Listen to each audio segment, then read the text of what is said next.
Bonjour et bienvenue pour ce tirage qui va concerner la pleine lune, les énergies de la pleine lune du mercredi 8 avril 2020.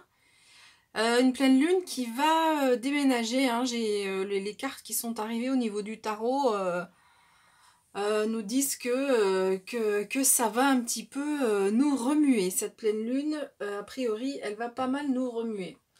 Alors, pour faire ce tirage, comme d'habitude, je présente les tarots que j'ai utilisés. Donc ici, le tarot, un Rider-Waite de la forêt enchantée, donc en anglais.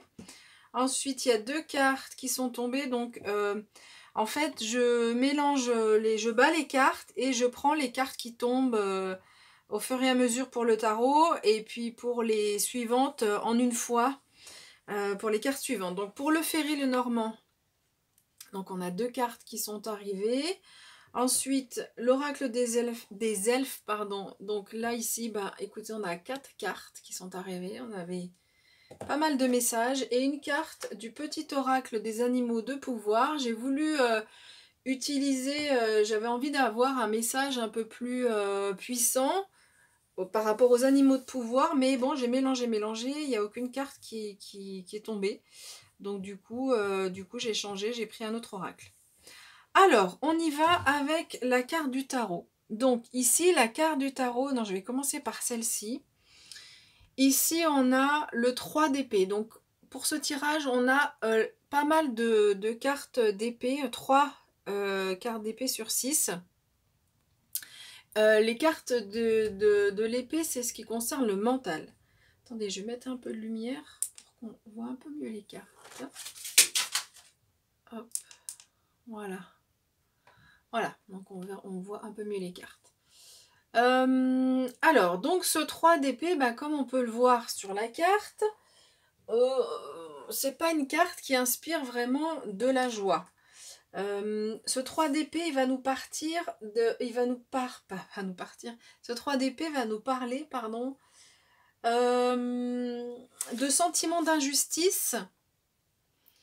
Et ici, je dirais plus particulièrement par rapport à l'illustration de cette carte, moi ça me fait penser aux petits poussets, hein, les bûcherons qui vont abandonner leurs enfants dans la forêt. J'ai le sentiment qu'on aura plus sur cette pleine lune ce travail-là à faire au niveau du sentiment d'abandon. Et donc d'injustice aussi, hein. Ces enfants, évidemment, c'est se faire abandonner par ses parents, c'est quoi de plus injuste.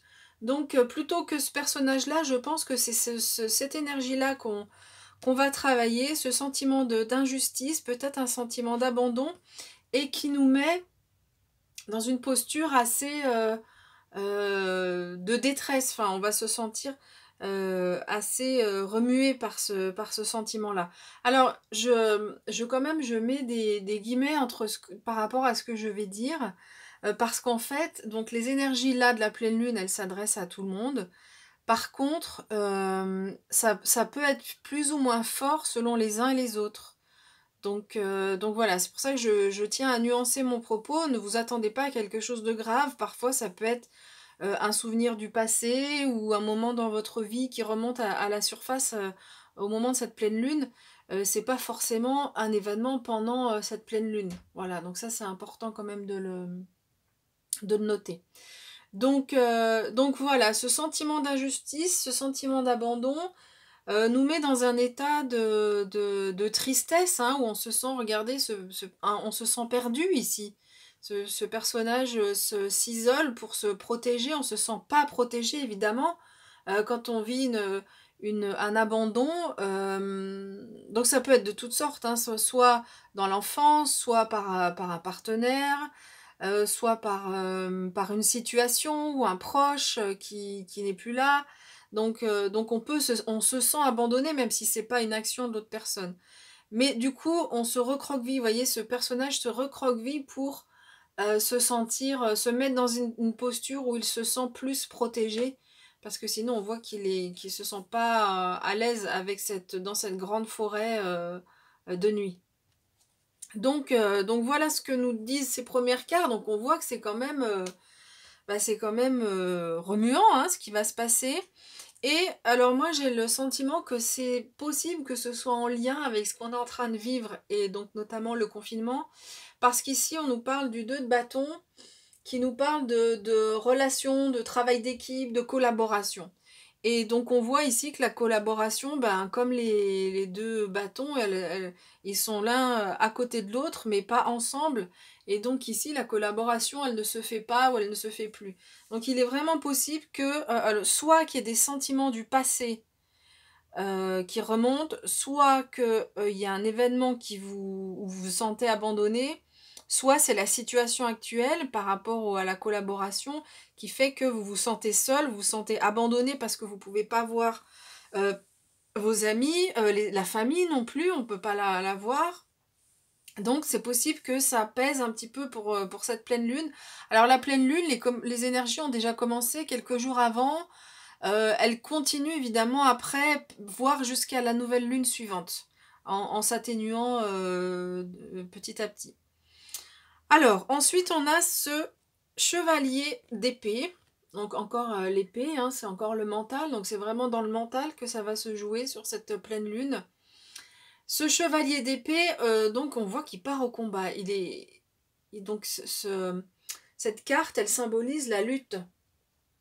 Des bouleversements, des choses qui nous bouleversent.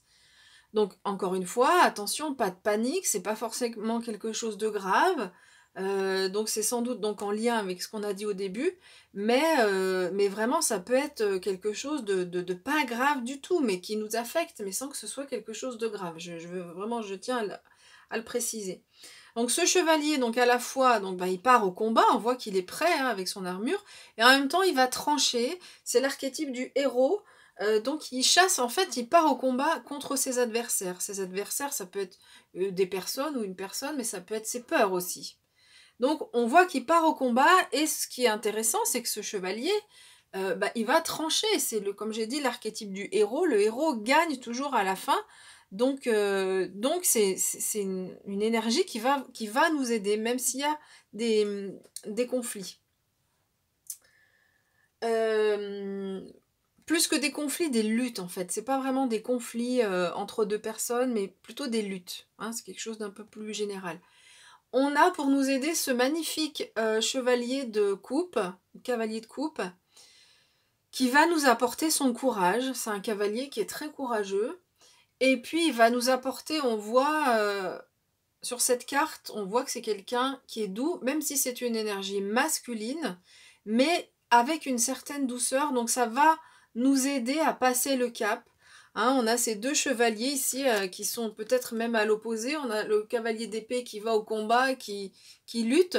Et puis on a ce cavalier de coupe, au contraire, qui est courageux. Hein, il a une énergie de courage, mais il est plus dans la douceur, dans la lenteur aussi, dans la tranquillité. C'est pas quelqu'un qui va foncer.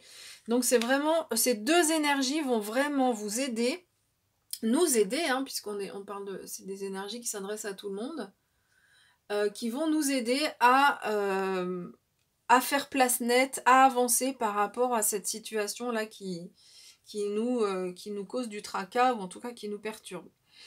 Et puis, alors pour aller vers quoi? Ces deux énergies vont nous aider à faire du nettoyage, hein, et regardez, donc on ressort de tout ça. On ressort de tout ça avec l'énergie de l'impératrice. Ici, cette magnifique, c'est la mer verte. Mer dans le sens maman, verte. Donc ça peut représenter la terre aussi, hein, moi, ça me fait penser évidemment par rapport à ce qu'on vit. Une terre qui est en train de reprendre son souffle. Euh, et donc, de façon plus générale, pour en revenir à nous, on ressort donc de toute cette phase-là de combat, donc pour sortir de cette phase où on se sent un peu perdu, hein, on se sent un peu abandonné, on ressort avec beaucoup plus, pardon, de sérénité. L'impératrice, donc c'est l'énergie yin dans toute sa splendeur, l'énergie féminine. Donc qu'on soit homme ou femme, hein, si vous êtes homme, il y a un équilibre qui se fait avec votre partie féminine.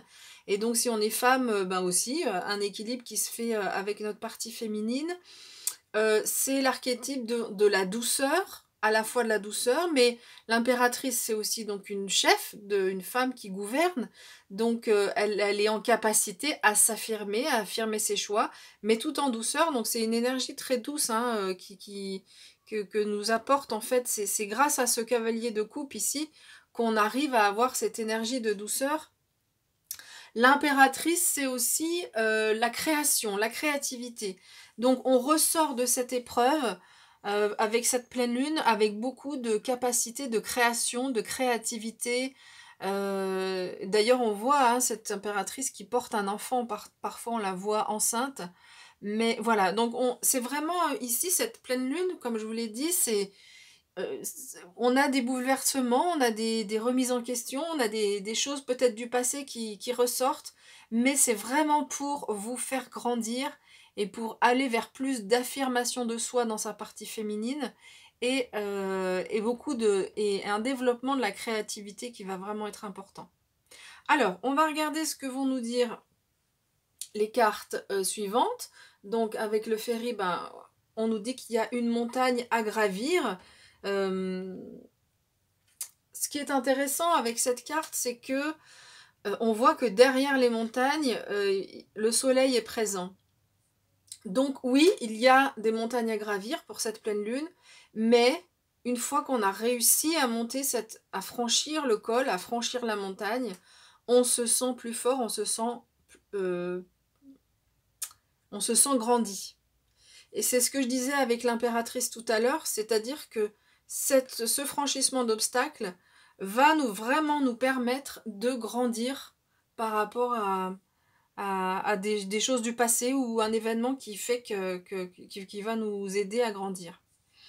Alors, deuxième carte, magnifique, on a l'énergie yang, donc l'énergie masculine cette fois. Donc on trouve un magnifique équilibre ici avec ces bouleversements hein, qui arrivent entre notre énergie féminine et notre énergie masculine. Donc c'est vraiment un gain d'équilibre important. Même si, comme je vous l'ai dit, ça semble pas facile. Alors, on va regarder l'oracle des elfes, ce qu'il nous dit. On nous dit, préserve ton espace. Tout ce qui veut croître a besoin de sérénité et de protection.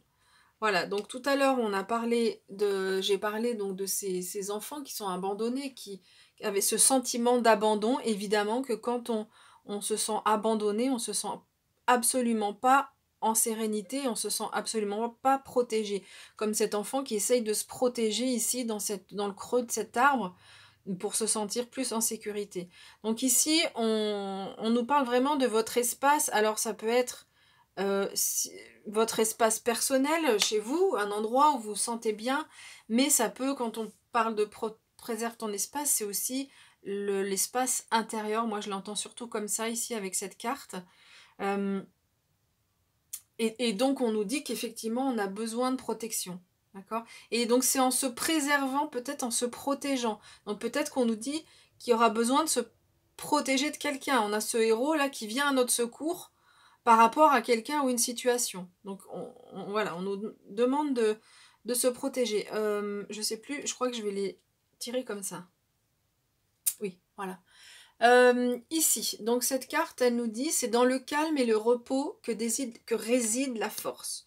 Donc c'est une carte que j'ai déjà tirée, je me souviens plus si c'est pour un signe ou pour l'énergie du jour, mais cette carte, elle nous indique deux choses. À la fois pour les personnes qui sont confinées, qui sont seules ou en famille restreinte, ici on nous dit que cette étape, elle va nous permettre de retrouver notre calme. D'accord ? Cette pleine lune ici, ça fait partie du chemin pour grandir. Cette carte, elle peut nous dire aussi, parce que j'ai pensé aux familles qui sont nombreuses avec des enfants jeunes, c'est pas toujours facile d'être confiné, d'être toujours H24 ensemble avec les jeunes enfants. Donc ici, on nous conseille d'essayer de prendre un temps pour soi. Donc si vous êtes parents célibataires, c'est famille monoparentale, c'est moins évident, mais quand les enfants sont à la sieste, vous prenez un moment pour vous, pour prendre un bain, lire un livre, enfin faire une activité vraiment qui vous tient à cœur. Et puis si vous le pouvez, si les enfants sont un peu plus grands ou si vous êtes avec un partenaire, vous ménagez des moments que pour vous. c'est-à-dire sortir, faire une petite balade seule, ou vous mettre dans un espace chez vous, hein, dans une pièce où vous allez vous retrouver seul. En tous les cas, un endroit où vous allez pouvoir ressentir du calme. Alors, on a cette carte que j'ai retournée tout à l'heure, qui est magnifique, parce que par rapport à tout ce qu'on vient de dire, qu'est-ce qu'on retrouve avec cette pleine lune? En plus, on a des couleurs qui sont, enfin la couleur verte, on a le vert du lutin qui reprend le vert de l'impératrice. On nous parle de joie, d'ardeur et de passion. Donc ici, il y a, ne vous inquiétez pas, hein, s'il y a cet événement ici qui vous bouleverse, qui vous perturbe, la joie revient. Et puis, cette magnifique carte en conclusion, qui nous parle de sagesse et qui nous dit « Tout le savoir est déjà en toi, il suffit de t'en souvenir ». Donc, en fait, cette carte, elle nous dit que on est en train de grandir, et cette carte, elle nous dit aussi que finalement, la sagesse, toutes les épreuves de la vie nous ont permis d'acquérir de la sagesse. On a déjà les compétences en nous, on a les ressources en nous pour se sortir de situations d'abandon, en fait. Ça, c'est vraiment important, même s'il y a des obstacles à dépasser, même si c'est pas facile, mais on a les ressources pour s'en sortir. Donc ça, c'est vraiment une très belle carte de conclusion. Et puis, donc, l'animal qui va nous aider, donc c'est la corneille. Donc la corneille, c'est le cousin ou la cousine du corbeau. Et on nous dit « J'honore le caractère sacré et mystérieux de la vie, je développe ma spiritualité ». Et on a ces deux cartes qui sont qu'on retrouve au niveau des couleurs, qui sont vraiment très proches. Donc, cette carte, elle nous donne un message supplémentaire pour moi, et elle nous dit que la spiritualité va nous aider. Il y a des choses, en fait, il y a une compréhension qui se fait avec cette pleine lune, et du coup, il y a une élévation ici, là, on voit vers la fin, il y a une élévation vers plus de spiritualité, vers une ouverture à la spiritualité. Donc, en fait, ici, c'est comme le mystère de la vie, c'est comme s'il y avait des choses qu'on trouvait mystérieuses, qu'on ne comprenait pas spécialement, et là, il y a cette ouverture, cette compréhension. Donc ça, c'est encore donc, un message qui est donné, et la sagesse ici qu'on a déjà en nous, la sagesse, c'est aussi donc une porte qui va pouvoir s'ouvrir au niveau de la spiritualité. Voilà. Donc ça, c'est un élément qui peut aussi aider. Donc soit une porte qui s'ouvre vers la spiritualité, soit une ressource aussi supplémentaire pour nous aider à dépasser cette étape. Mais en tous les cas, quoi qu'il se passe, ce qu'on vit avec cette pleine lune, bon, visiblement, il y aura des choses qui vont ressortir, des choses qui vont être un peu dérangeantes, mais en tous les cas, on grandit. Voilà, c'est vraiment le message principal, on grandit avec cette pleine lune. Voilà, mais écoutez, je vous remercie pour votre écoute, et puis je vous retrouve pour les tirages du jour pour les prochaines semaines. À bientôt!